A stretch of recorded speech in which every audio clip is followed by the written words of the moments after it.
यह कहानी उन लोगों के लिए है जो अपनी ज़िंदगी में समय का सही तरह से उपयोग नहीं करते हैं।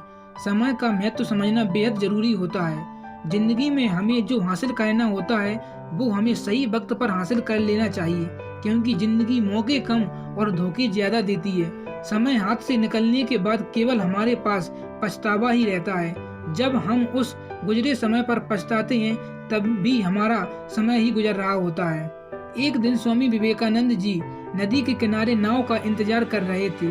तभी वहां पर उनके पास एक साधु आकर बैठ गए। साधु ने स्वामी विवेकानंद जी से पूछा कि आप यहाँ पर क्यों बैठे हो।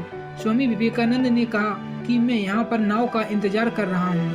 साधु ने पूछा आपका नाम क्या है। स्वामी जी ने कहा कि मैं विवेकानंद हूँ। साधु चौंक गए और कहने लगे कि आप सच में वो महान स्वामी विवेकानंद जी ही हैं। विवेकानंद जी ने कहा कि हाँ, मैं ही स्वामी विवेकानंद हूँ। साधु ने विवेकानंद से कहा कि तो फिर आप यहाँ पर क्यों बैठे हो। और इतना कहते ही साधु पानी पर चलने लगा। साधु ने पानी पर चलते हुए स्वामी विवेकानंद से कहा कि देखो, मैं पानी पर चल सकता हूँ, क्या आप नहीं चल सकते हो। स्वामी विवेकानंद ने उसका कोई उत्तर नहीं दिया। कुछ देर बाद नाव आ गई और स्वामी विवेकानंद ने उस साधु से कहा कि आप भी चलिए मेरे साथ उस पार नाव में। साधु बिना कुछ सोचे तुरंत विवेकानंद जी के साथ नाव में बैठ गए। स्वामी विवेकानंद ने उस पार पहुंचते ही नाव का भाड़ा दिया सिर्फ 1 रुपए। विवेकानंद जी ने बड़े ही विनम्रता से साधु से पूछा कि आपने ये अद्भुत विद्या प्राप्त करने में कितना समय गुजार लिया।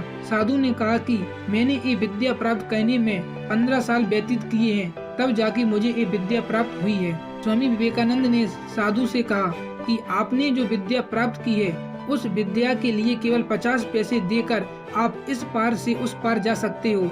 यानी केवल 50 पैसे के लिए आपने अपने 15 साल बिगाड़ लिए। स्वामी विवेकानंद जी का कहने का तात्पर्य सिर्फ इतना ही था कि हमें समय का सदुपयोग करना चाहिए। हमें इस तरह के बेकार के कामों में अपना समय नहीं बिगाड़ना चाहिए।